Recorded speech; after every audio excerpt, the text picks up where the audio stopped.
어제 열린 국회 문화체육관광위원회 현안 질의에서 박주호 전 정강회 위원은 요즘 박문성 해설위원과 함께 열사로 불리고 있습니다. 홍명보 축구 대표팀 감독이 입장하자 박주호 열사가 먼저 일어나 악수를 청합니다.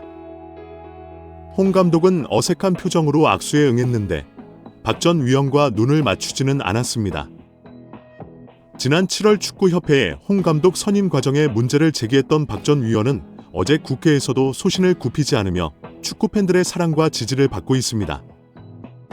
특히 홍 감독이 전력 강화 위원들의 투표에서 최대표를 받았기 때문에 선임된 거라는 축구협회 측 인사들의 주장에 대해 거듭 의문을 제기했습니다. 애초에 1순위 감독 후보였던 무산됐던 제시 아식 감독의 경우와 홍 감독 논의의 경우가 전혀 달랐다는 건데요. 박주호 열사는 제시 아식 감독 논의 때는 왜 이 감독이 1순위가 돼야 되는지에 대해 명확한 이유가 있고 모두가 동의하는 그런 과정을 거쳤습니다. 하지만 마지막 10차, 9차, 11차 이 과정에서는 그런 과정보다는 빠르게 이제 그만하자는 이야기도 있었다며 폭로했습니다. 그러면서 박 전 위원은 10차 전력 강화위원회 회의에서 이뤄진 위원들의 투표에 대해 감독을 최종 결정하는 투표는 아닌 것으로 이해했고 심지어 복수 투표했다는 사실도 폭로했습니다. 박주호 열사는 제가 이야기했던 부분은 이건 감독 선출을 위한 투표가 아니고 그냥 각자의 개인의 외의 감독을 좋아하는 복수 투표기 때문이었습니다.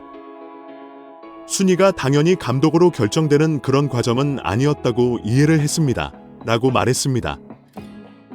박 전 위원은 또 제시 아식 감독을 논의할 때는 서술로 기재된 구체적인 체전을 축구협회 측에 제출했었다고 밝혔습니다. 국회 문체위원들은 이 같은 증언을 토대로 홍 감독을 포함한 최종 후보 3인에 대해 점수표나 회의로 최종 결과 등이 일절 제출되지 않고 있다며 축구협회 측을 압박했습니다. 특히 축구 커뮤니티에서는 박주 열사가 소신을 굽히지 않고 발언을 잘했고 홍명보 낙하산 감독에게 먼저 악수를 청하는 등 예에 바르게 소신껏 행동한 점에 대해 칭찬을 쏟아붓고 있습니다. 그럼에도 홍명보 낙하산 감독은 선배라는 놈이 박주호 열사로 인해 여기까지 왔다는 것을 알고 있어서인지 눈도 안 마주치는 추태를 보이고 있어 더욱 홍명보의 인간 됨됨이를 알 수 있다는 반응을 보이고 있습니다. 추하다, 추해, 부끄럽다는 등의 반응도 이어지고 있습니다. 정몽규 대한축구협회장이 사선을 노리는 것으로 알려진 가운데 자신의 3선 연임을 승인해준 스포츠 공정위원장과 적대 골프를 친 의혹이 알려지며 화제입니다. 미래통합당 김승수 위원은 체육단체의 협회장은 3선을 하기 위해서는 스포츠 공정위원회의 승인을 얻어야 한다면서 스포츠 공정이 승인을 받은 직후 당시 스포츠 공정위원장이던 김병철 위원장 등 8명을 정몽규 소유의 원주 오크밸리로 초대해 적대 골프를 했다는 제보가 있다고 밝혔습니다. 정몽규 회장은 언제인지는 모르지만 언제 한 번 친 적은 있다고 답했습니다. 김승수 위원은 3선 승인을 받고 불과 몇 달이 채 되지 않은 상태에서 스포츠 공정원장을 불러 골프를 접대한 것이 굉장히 부적절한 일 아니냐고 추궁했습니다. 앞서 유인촌 문화체육부 장관은 정몽규 회장의 사선 가능성을 일축한 바 있는데요. 유인촌 장관은 지난달 26일 국회 문화체육관광위원회 전체 회의에서 스포츠 공정위원회에서 사선을 허가하면 할 수 있다 면서도 다만 공정위원회가 정말 공정화되면 재출마하기 어려울 것이라고 밝혔습니다. 또한 유인촌 장관은 지난 20일 CBS 라디오 김현정의 뉴스쇼와의 인터뷰에서 개인적으로는 요즘 국민 여론이나 이야기를 들어보면 오히려 스스로 거취를 결정하는 게 명예롭지 않나라는 생각이 든다고 퇴진을 요구했습니다. 결국 10월 22일 국감 때 증인으로 채택된 정몽규 회장이 그 전에 입장 표명을 할지가 관심이 집중되고 있는 상황입니다. 정몽규 취임 후 보조금은 11년간 3배 늘었습니다. 정부 보조금은 연간 최소 110억 원 수준이며 스포츠 토토 등 복표 수익 연간 200억 원이 지원되고 있습니다. 주요국 정부 보조금은 없거나 의존도가 낮으며 피파 랭킹 22위 국가들은 70% 이상의 협회장은 전문 경영인이 하고 있고 이외 축구인 등이 하고 있습니다. 우리나라처럼 재벌 총수가 회장인 곳은 단 한 곳도 없습니다. 대한축구협회에 연간 약 300억 원의 국가재정이 투입되면서 수익에서 정부 의존도가 약 30% 달하는 것으로 나타나 충격에 빠졌습니다. 사실상 정부 재원이 아니면 운영이 어려운 셈입니다. 미국과 일본 등 주요국은 국가 보조금 의존도가 낮은 가운데 축협의 재정 자립을 촉구하는 목소리가 나오고 있습니다. 18일 한경닷컴이 축협의 손익계산서를 분석한 결과 지난 2013년 이후 보조금과 복표 수익을 제외하면 연평균 300억 원 적자를 기록하고 있습니다. 축협의 손익계산서는 정부 재정 비중이 상당한 보조금과 스포츠 토토 등으로 알려진 복표 수익을 포함해 계산하면 재정 상황이 좋아지는 것처럼 보입니다.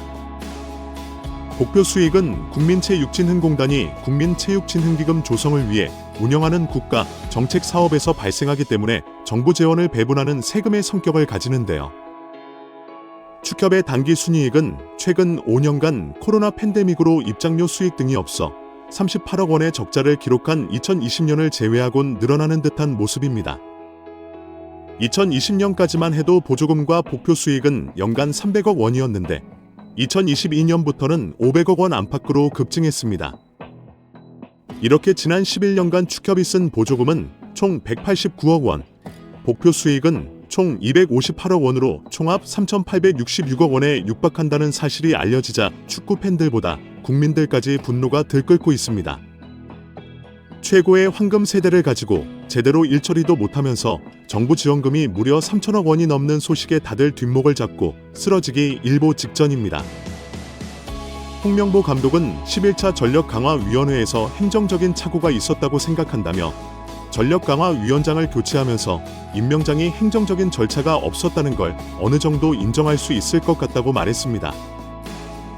하지만 10차 전력강화위원회까지 위원들의 발언이나 전력강화위원회의 역할은 문제가 없다고 생각한다고 했습니다.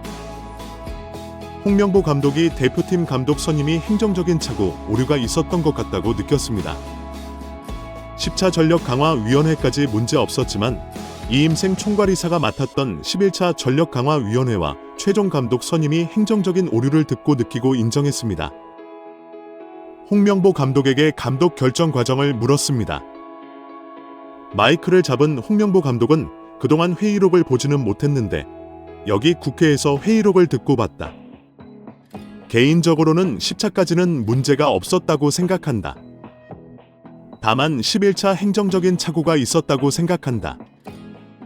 전력강화위원장을 교체하면서 임명장이 행정적인 절차가 없었다는 걸 어느 정도 인정할 수 있을 것 같다. 하지만 10차 전력강화위원회까지 위원들의 발언이나 전력강화위원회의 역할은 문제가 없다고 생각한다 라고 말했습니다. 절차적인 문제점은 감독 사임할 생각이 없냐는 질문으로 이어졌는데요. 홍명보 감독은 이 문제를 가지고 감독직을 사임할 생각이 없다. 감독은 성적이 좋지 않다면 언젠가는 경질이 된다. 내 역할은 남은 기간 동안 대표팀을 강하게 만드는 것이라고 답했습니다. 완전히 미쳐버린 홍명보입니다.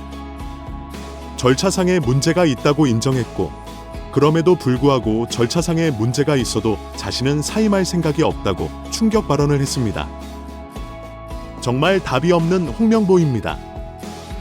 오늘도 영상 시청해주신 구독자 여러분들 너무나 감사드립니다. 아직 구독 안 하셨다면 구독, 좋아요 부탁드립니다. 좋은 하루 보내세요.